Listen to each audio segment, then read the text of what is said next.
parmi le point évoqué. Il s'est dit favorable au retrait des troupes étrangères du sol congolais. Confiance.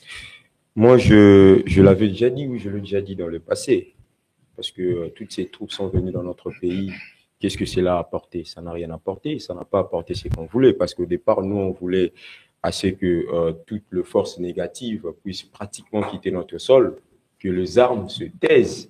Mais malheureusement, toutes ces troupes-là ont défilé ici dans notre pays. Ils sont venus, ils sont là à l'Est, ils sont là à l'Est, mais qu'est-ce que cela a apporté? Ça n'a rien apporté. Les forces négatives continuent toujours à intensifier un peu les offensives. Et aujourd'hui, nous avons quand même une partie considérable de notre pays qui est occupée ou qui est contrôlée par pratiquement les forces négatives.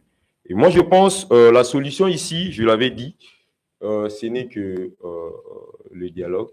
Premièrement, le dialogue entre les Congolais. D'abord, les Congolais nous devons tous nous mettre autour d'une table, essayer de poser les problèmes, de trouver les problèmes. Le problème, c'est quoi? Le problème, c'est ce projet de la balkanisation qui est clair, qui se voit. On veut balkaniser notre pays, on veut occuper nos zones, on veut imposer la terreur dans notre sol. Et je pense, nous devons d'abord, nous, Congolais, se mettre autour d'une table. C'est d'abord important. Parce que moi, je pense ici, l'ennemi essaye pratiquement d'utiliser les Congolais. Aujourd'hui, quand on parle du M23, nous savons tous que derrière le M23, c'est le Rwanda. Mais quand on parle du M23, on nous sort un Corneille Nangaa qui est là.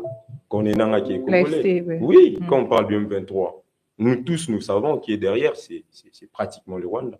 Mais aujourd'hui, quand on parle du M23, c'est Corneille Nangaa qui est devant. C'est Corneille Nangaa qui engage. Corneille Nangaa, c'est qui? C'est un Congolais. C'est pourquoi moi je dis, tous les Congolais nous devons d'abord être unis.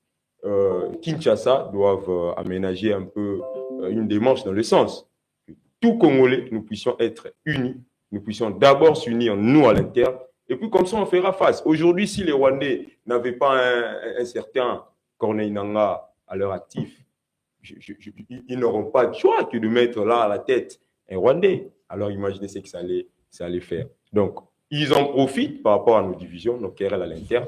Ils en profitent pratiquement pour nous neutraliser encore davantage. Et là, je pense que le retrait des troupes étrangères, moi, je pense que c'est une très bonne chose. Moi, je salue cela.